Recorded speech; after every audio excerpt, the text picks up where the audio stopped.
അന്ന് തോമസ് സാറിന്റെ വീട്ടിലിട്ടതുപോലെ വലിയ ഊഞ്ഞാലൊന്നുമല്ല. ഇത്രയൊക്കെയുള്ള സൗകര്യം ഇവിടെ ഉള്ളൂ.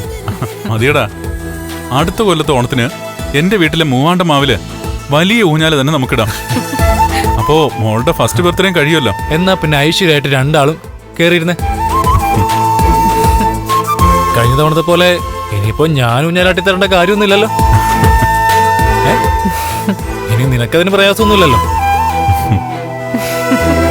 എന്നാലും ആദ്യം ഞാനൊന്ന് തുടക്കിട്ട് തരാം. നിങ്ങളിരിക്കും. വാ. ആ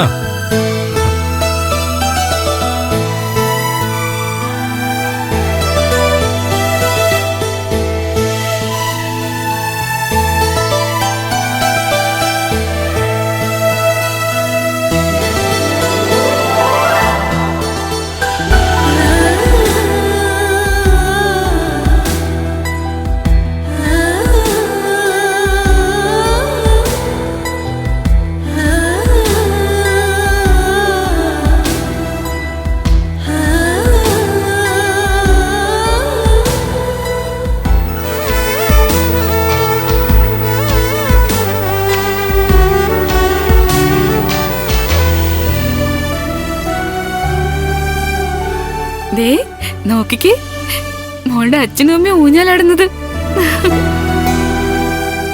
എടാ, ഇനി മഹി ഇരിക്കട്ടെ, ഞാൻ ആട്ടി കൊടുക്കാം.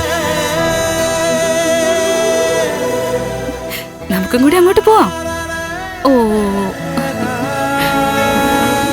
മഹി പിടിച്ചോ. പതുക്കെ ആട്ടിയാ മതി കണ്ണേട്ടാ.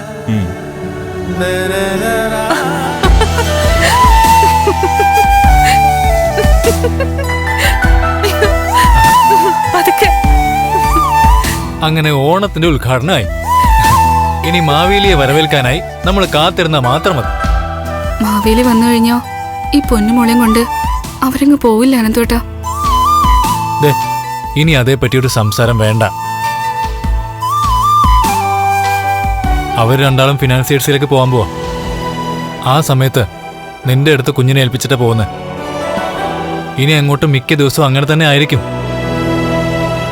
പിന്നെ ഓണം കഴിഞ്ഞ് അവർ മോളെ കൊണ്ടുപോയാലും ഫിനാൻസിയേഴ്സിലേക്ക് പോകുമ്പോൾ നിന്നെ ഏൽപ്പിച്ചിട്ടായിരിക്കുമല്ലോ പോകുന്നത്. അപ്പൊ പിന്നെ അച്ഛനെയും അമ്മയെയും നീലമോള് കാണുന്നതിനേക്കാൾ കൂടുതൽ നമ്മളെയാവും ഇവള് കാണാൻ പോകുന്നത്. അത്രയൊക്കെ സൗജന്യം നമുക്കവർ ചെയ്തു തന്ന പോരെ.